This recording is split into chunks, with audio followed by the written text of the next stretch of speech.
salutations and welcome to the Rant Squad. I am the Water Dog. This is Clint Jordan. And this is Hey gang, we're going to recap week 2 for you, brother, with our surprises in the league for week 2. And we're going to be starting off with our surprise winning team. Clint, who was your surprise?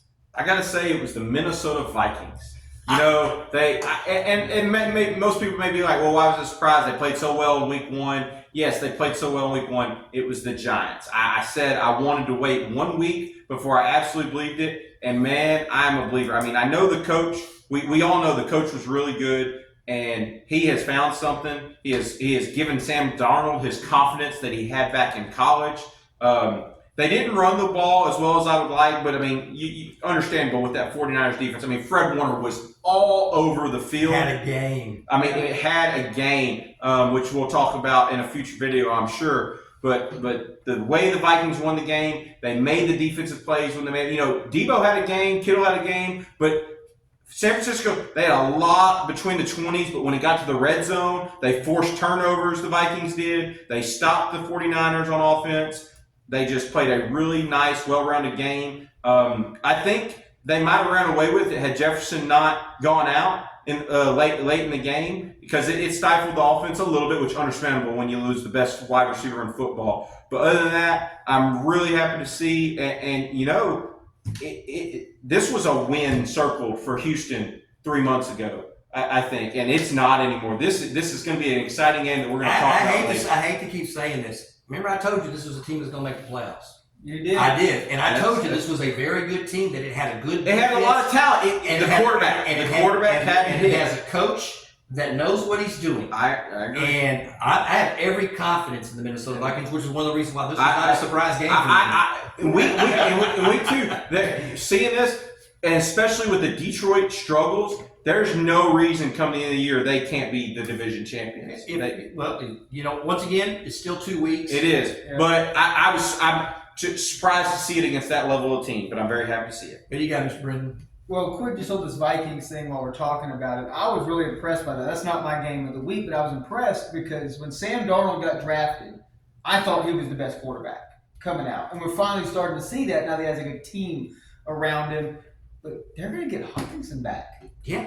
They're 2-0 without that guy. And they're going to get Addison back. You know, so they're going to get their weapons. They haven't even got the right now. You got to realize that Sam Darnold, what he did in the second half, he did without his 2 starting receivers and his starting tight end. What he did it without them. And so they are impressive. I have to give you credit on that one. I was not a believer. I'm not picking them to go to the Super Bowl. I didn't pick them to go to the Super Bowl. Through 2 weeks, I picked them to make the playoffs. I think that they are a well-coached team and that they have got players. I agree. And I think it was a very great candidate for surprise win of the week. Absolutely. But I'm going with the Raiders. The Raiders upsetting Baltimore. And one of the main reasons I'm going to pick this is I think if we would have predicted this game last week, not a single person would have picked the Raiders to win this game. No. It wouldn't even because this is Baltimore's get-right game. This is where they're going to come back, go 1-1, reset.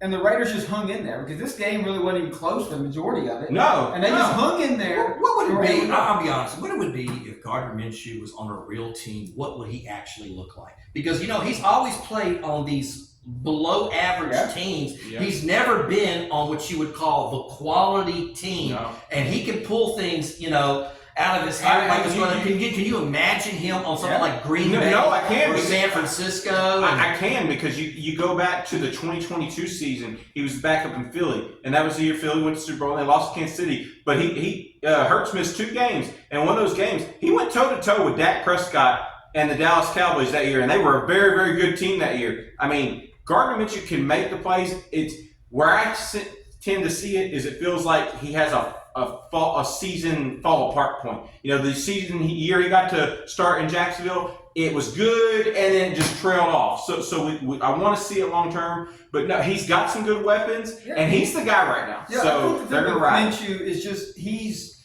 not going to take a game over. Because I think in this, they just stayed consistent. I saw him do that when he was playing with Indianapolis last year. He took games over. We're talking about for a season long. He's not going to be the guy. Also, is it the team? Is it can the teams that he's been on?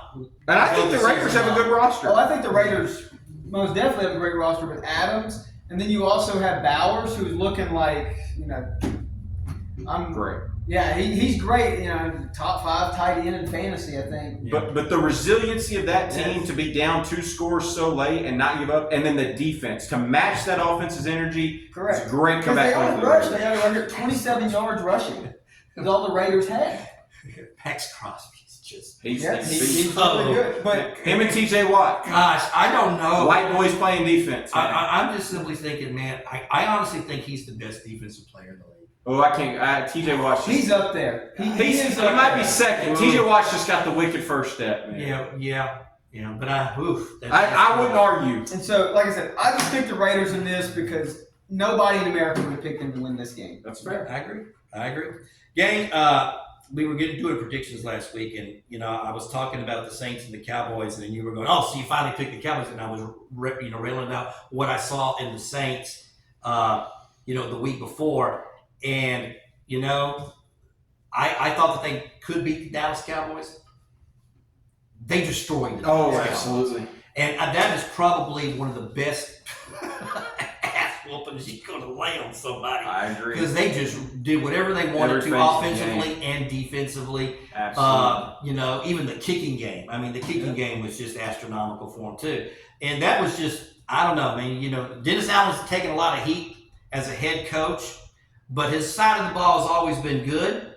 The defensive side of the ball has been good. And so now you've got an offensive coordinator that's going to, coming from that Shanahan Kubiak tree, and he's got Derek Carr in place right now. We don't know where it's going to go. Yeah. So that to me was the real big shock of the weekend, was just how dominant they looked. There was a lot of shockers this week. You got 2 weeks now of this. I think it changes the narrative. Again, they played against Carolina the first week, and so it's like, yeah, they played good, but I want to see it. And no, they definitely confirmed it. They are not going to be a lay-down win this year. Because I think going out of week 1, it was Carolina, right? Which is where I was coming from when we picked last week was Carolina. We saw the Chargers. Was it 23-3? They beat them. Yeah. So them beating Dallas like that puts you on alert. Mark my words, Carolina's not going to be a lay down this week because they're starting Andy Dalton. And Andy Dalton can run an offense. Well, but you got a veteran quarterback, and so yes, absolutely. So we actually can see maybe what they can do offensively. Yes, because I think that NFC South with this New Orleans is really interesting. Yeah, and all of a sudden it could be the best division of football. Yeah, maybe so. And what was really interesting, while we're talking about the Panthers real quick. So in week 1, Pro Football Focus rated their offensive line one of the worst in football. This past week, though, they said they were the best offensive line in football this week in terms of run blocking, giving the quarterback time. Bryce Young just couldn't make throws. Andy Dalton is going to get his opportunity to make a mark with this team in week 3. All right, so let's go now to the surprise loss. Surprise loss, Clint. Man, this one hurt. This one hurt because the surprise came in the last minute, 39 seconds. And that was the Eagles' loss on Monday Night Football last night. And the reason I'm so surprised is you have what most people would say that Vic Fangio is a top 5 defensive mind in the league. The last few years, he finally got his head coaching opportunity in Denver, and they had a great defense every time. And that's what you brought him in here for. And I thought everybody, they want to blame this on Jalen Hurts. I thought Jalen Hurts played a heck of a game. At the end of the game, you're throwing it. You're just trying to get into field goal range, okay? Should he have thrown it? No, but he's trying. Saquon, really good game. The play call on 3rd down, yes, you can run the ball, maybe get a first down, maybe get stuffed and take 40 seconds off. The play was there. The game was won. Saquon just dropped the ball. That's fine. You're still going to go up 6 points with a minute 30 left, with a quarterback that's playing on a leg and a half, and they got to march the field with no timeouts. And I put this loss on the defense because they just did not change. Vic Fangio did not change the defense all night. He played 2 single high. I think they were scared because they got torched by Green Bay last week.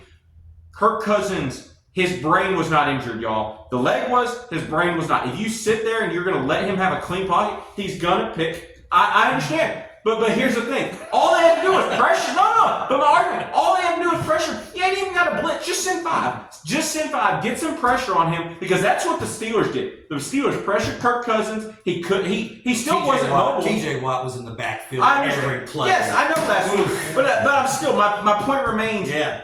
Why do you not pressure one of the quarterbacks that's coming off? Look at Rodgers. Rodgers, when he is pressured, he's not doing much. So I'm just so shocked that the Defense just couldn't get it together. Like I said, this was a great showing of Jalen Hurts. I loved it. We got to see the tush push back in action. Saquon Barkley looked good. Now you're going to get to my point. Because and this is where I think Sirianni's it gets criticism, and probably rightly so. You're 3rd and 3. The tush push has worked the entire game. 2 running plays. Why not just tush push it for a yard and a half, 2 yards, and then if you were going to go for 4th down, do it again. Like I said, there's an argument to be had there. I'm fine with it, but you surprised them though. That was the key, right? Is you surprised them. The touchdown was theirs. I will go back to what I said at the very beginning of our very first thing when I talked about their offensive coordinator, Kellen Moore, likes to throw the football when he should not throw. It was a great football. It was a good play call. It was there. The play call was great.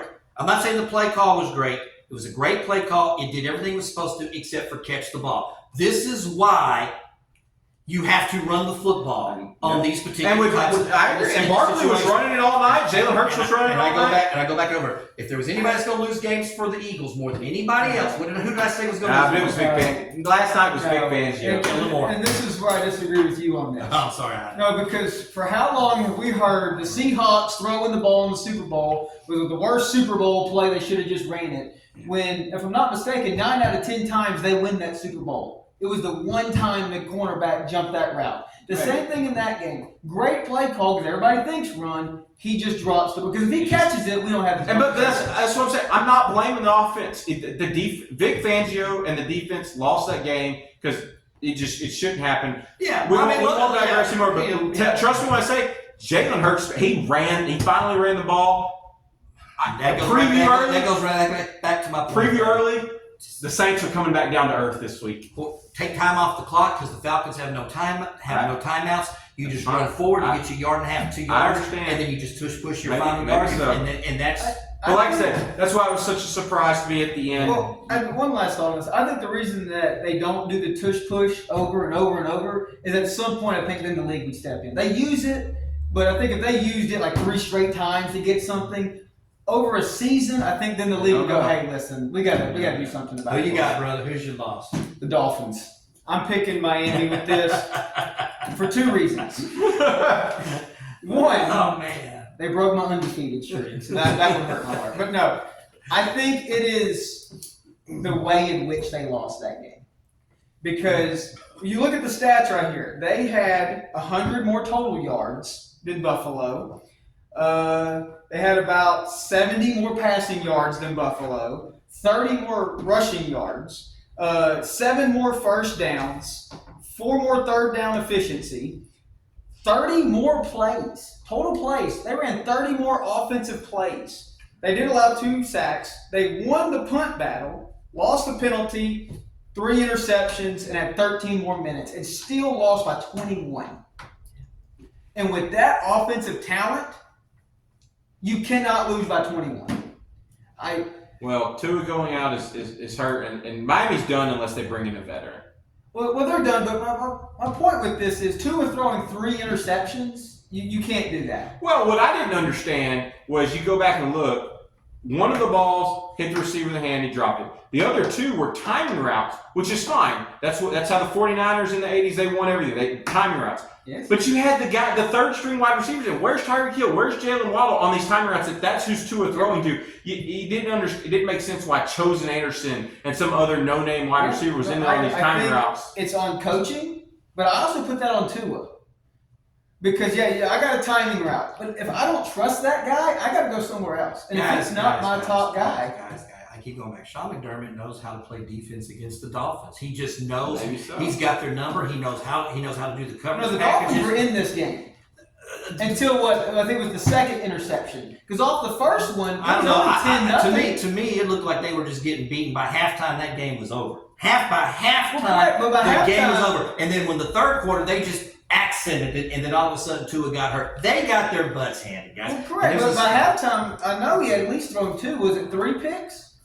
No, the third pick came in the second half, but they were about to score, and they were going to cut that lead to 14. And the way that they lost, and they win almost every statistic in this game except the score, but to lose by 21, when you have that offense, because look, even Arizona against Buffalo the previous week. Was it 24 they put up? Arizona looks And I know they look good. But if you have Hill, you have Waddle, you have A-Chain. I know they're running 2 tight ends. That is an equally just as good an offense as Arizona. And 14 less points? That's why I got the Dolphins. Just surprising in the way that they lost this game. Sure. One guy at this table picked the Buffalo Bills to dominate that You game. did. You did. And, Statistically, I'm not gonna take me away and from Clint were right. The scoreboard, we were wrong. Well, you got to realize the Statistics reason, don't win games. yeah, but the reason why they had all the statistics in yards is because the Bills kept playing with a short field. And if you're playing with a short field and you're scoring points, Yeah. you're forcing the other team to go down. Now they've got to go down the length of that field, and that's the only reason why they've got the extra yards is because they had the turnovers. The Bills got the turnovers, and they scored all the turnovers. They dominated the game. What more do you want them to do? Yeah. Hey, gang, we talked about this earlier. I'm not going to spend a whole lot of time on this, but the Ravens. That to me was the biggest surprise. And I agree with you. Nobody takes the Raiders in this game. Nobody. But to lose to the Raiders 26-23. And we've already touched upon it, man. But it was an offensive implosion, man. The offense disappeared after when Derrick Henry scored a touchdown. I said, "Oh man, that game's over," and the offense just disappeared. The Ravens are digging themselves a hole, and they are getting no luck this week against Dallas. Yeah. So if they go 0-3, Well, yeah. oh man, 0-3 that's going to be hard. Yeah. Best performance by a player, boss. Super Kamara. He looked good, man. Just Dallas. I thought Dallas. I didn't think Dallas was going to dominate this game, but I thought Dallas was going to win it just because the way their defense played, and it was going to be the second game with Dak and CD back there on each other. I thought the offense would get together, but Alvin Kamara just was tearing through that defense. I mean, he's ripping off 8, 9. I mean, this guy is 28, 29 years old, and he's still doing it. He's taking screen passes to the house for TDs just like he did with Drew Brees. And they're running that, Ed McCaffrey offense down there. Clint Kubiak. No, he's running the Yeah. And so you got all of this zone blocking, this old and that is Kamara is the old special. Shanahan and Gary Kubiak.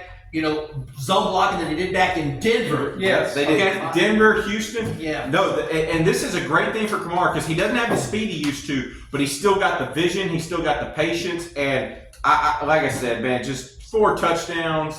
And it wasn't like it was all 1 yard pounded. I mean, Kamara just looked really good. That is my biggest. Listen, I will own it in week 2. That is my biggest fantasy miss. I have about 3 redraft leagues between my work and a couple. He was an off my board kind of guy. I did not like the Saints offense. I did not like Alvin Kamara. I think I've missed it. I don't think you're the only one. I think if there's a team that everybody's missed on has been the Saints simply because you got coaches. Dennis Allen. Dennis Allen is the guy at the head, and so you start thinking, okay, well, there you go. But then also you got to look at the ascendance of Tampa Bay and the ascendance of Atlanta, and you got to figure, well, this team is not going to. They're the third in their division, at best, yeah. So there you go. Who you have? So before we get to this, I think the reason the Saints, are so good, I go back to that's why Bill Walsh has the best coaching tree in the history of the game, because it trickles down a lot of root systems to get to the Saints offensive coordinator, but from Shanahan, and it just keeps getting passed down. Yeah. But my biggest stud of the week is Marvin Harrison Jr. I just thought, he got 4 catches, 130, and 2 touchdowns. Oh yeah, 4 catches. Yeah, so they were 32.5 is the average. But I didn't think he was going to do that.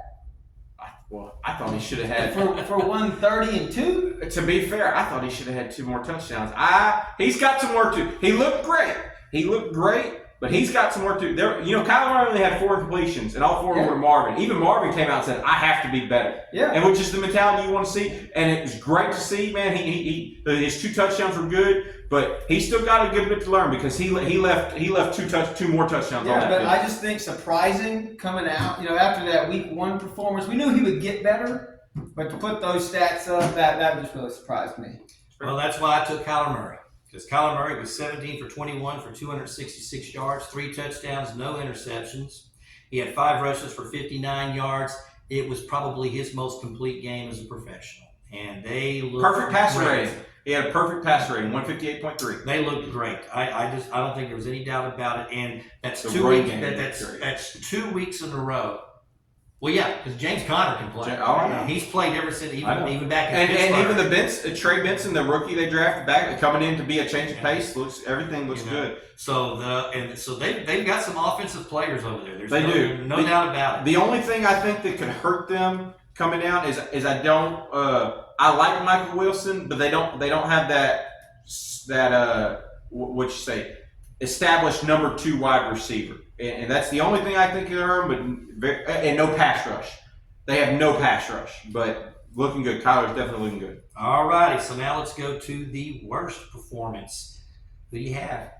I got to go with Jamar Chase. I really thought the second week, coming back after he didn't play all camp, understandable to have a first game. He only had 6 for 62, but I think he had 4 receptions for like 35 yards. Just bad. I mean, why are we not there? Why are we throwing all this short stuff to tight ends and everything? I mean, he's your best offensive weapon outside of Joe Burrow. He's your best player on the team outside of Joe Burrow. Just give him a chance, man. It's not like the Chiefs were double covering him and playing zone over the top. They were putting him in one-on-one situations. They just wouldn't put the ball in his hands. He was clearly frustrated. I know there was the hip drop tackle that was missed. He is a passionate player. I do think he's probably a little frustrated with that Cincinnati Bengals front office. There were some reports that he was misled on extension. Is what it is. It's time to play. And I just think, Joe Burrow, you got to give your man the ball. You got to get it in his hands. I do think things turn around this week, but I was just really in a game against Kansas City, a game of such importance when, they had it in the bag until Joe Burrow's fumble that was returned for 6.